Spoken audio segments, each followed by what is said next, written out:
FUT, Follicular Unit Transplantation, a technique of hair transplant which people only label as obsolete, extinct, or something which is not being done in today's date.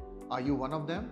Then do have a complete look at this video till the end and you'll understand what exactly are the benefits of FUT, specifically for large grades of baldness. Hi, I'm Dr. Mayank Singh. I'm a board certified plastic surgeon, diplomat of American Board of Hair Restoration Surgery, founder of Crown, and the current president of the Indian Association of Hair Restoration Surgeons. When we talk about hair loss, we have a Norwood classification from a grade 1 to 7. So any grade of baldness which is beyond grade 5 is considered as an advanced grade of baldness, specifically the ones where 5, 6 and 7 occur. In such cases, the donor area, which is usually the side and the back of your scalp, is extremely limited. So for a proper demonstration, I'm going to use this mannequin head where I'm going to demonstrate what exactly is a safe donor area. So when we look at the back of an individual, the safe donor area is defined by many authors, which is just the centralmost part of this donor area in the back. When we look at the entire span of your donor area, the ones which is marked with the red pen here are the ones which are going to get engulfed for any person reaching a baldness grade of grade 6 to 7. That's why whatever follicles are harvested from the centralmost part of the safe donor area are the ones which are going to stay for the longest possible time. The FUT or follicular unit transplant is a strip which is harvested from the centralmost part of this safe donor area as well. So what exactly is the benefit of this?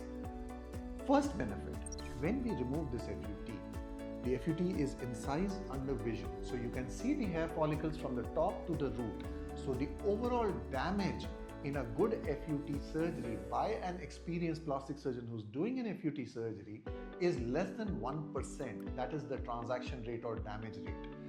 It is dependent upon multiple facets and factors, but if your surgeon and the team who are addressing your FUT surgery are experienced, the overall damage rate has been documented to be less than 1%. The second advantage of this is, since it is the centralmost part of your safe donor area, this is the most long-standing result that you will get out of this.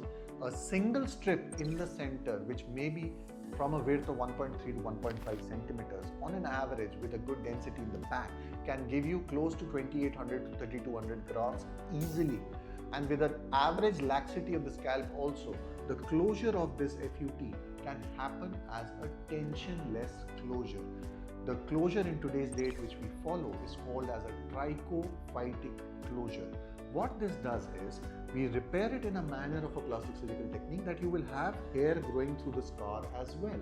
Hence, the video which is displayed here is going to show you that the scar after 5 to 6 months of the surgery is hardly going to be visible to anyone till the time you shave your head off or go down to a buzz cut.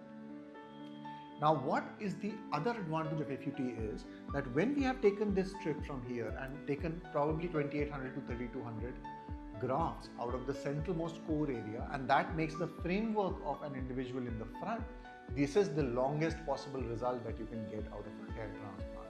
Apart from that, whatever has been harvested in the back, the remaining safe donor area is still virgin with 100% density available. So approximately 85 to 90% of your scalp donor area is untouched, where you can go in for one more FUT below or two more FUTs below based upon the laxity of the scalp. If the scalp is very lax and loose, you can go with maybe 3 strips for an individual as well.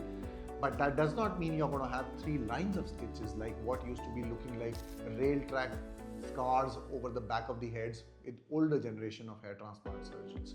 In today's date, when we remove the previous scar with the next FUT, the line is a single line again as a linear scar with hair growing through it. So obviously, this gives you the luxury of 2 to 3 strips to be harvested, which can give you easily 5 to 6,000 grafts. Apart from that, the rest of the donor area can be utilized for FUE as well. So your scalp donor itself can give you 10,000 to 15,000 grafts on an average by combining these two techniques easily. This advantage no other technique can give you. specifically if you have fine thin hair which would not match aesthetically to your body hair supply, or your body hair supply is very limited, which many men have. In that case, when the beard and body hair supply is not there to supplement whatever has been harvested from the scalp, this becomes a good choice. Now let's talk about the other aspect of it. What are the demerits of getting FUT done? So obviously, when we are doing an FUT surgery in the back, there will be some aspect of soreness and tenderness which remains slightly longer than the FUE procedures.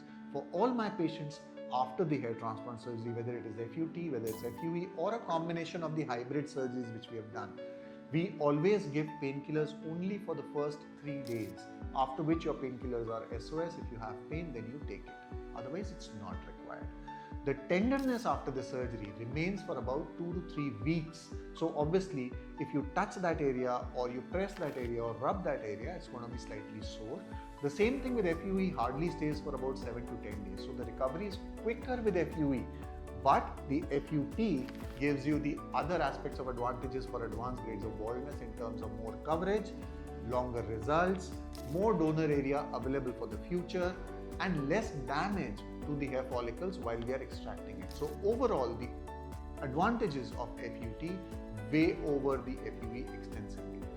Now let's talk about the contraindications of getting FUT procedure done. So if you are an individual who wants to maintain extremely short hairstyle in the back in terms of shaven appearance, or you want to keep a complete fade or a buzz where you don't want to keep a length of hair in the back, then in that case FUT is not the method of choice. You can choose FUE in that case because of the fact that FUE scars will be scattered in the back if it is done well, so it will not show like a box or a patch that has been extracted. So see to it that your surgeon is experienced in whichever technique you're planning to do. The second contraindication which can be there for an FUT procedure is if you have a very tight scalp. So suppose the laxity in this part is not there in the back.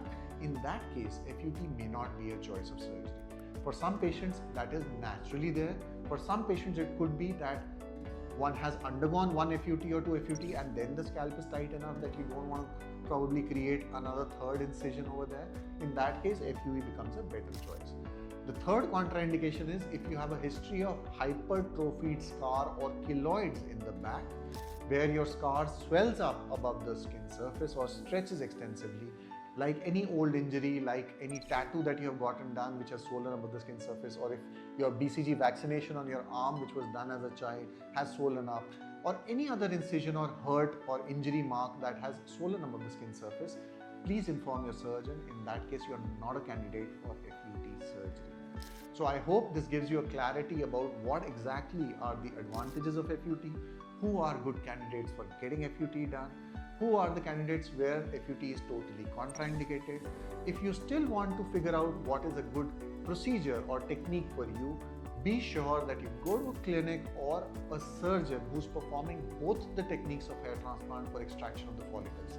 Mind you, the implantation is done exactly in the same manner how you do it with FUT or FUE. Because even the strip is harvested and then dissected into individual follicles. It is not that the strip is implanted like a strip. So obviously the implantation is exactly the same in both the techniques. It's just two different ways of harvesting. One has an advantage and disadvantage over the other. What is going to be the best choice for you is for you and your surgeon to talk and decide. If you still have any doubts or questions or concerns, please do drop your comments in the comment box below and we'll try to address them. Do like and share this video and subscribe to our channel if you like the content. Thank you so much.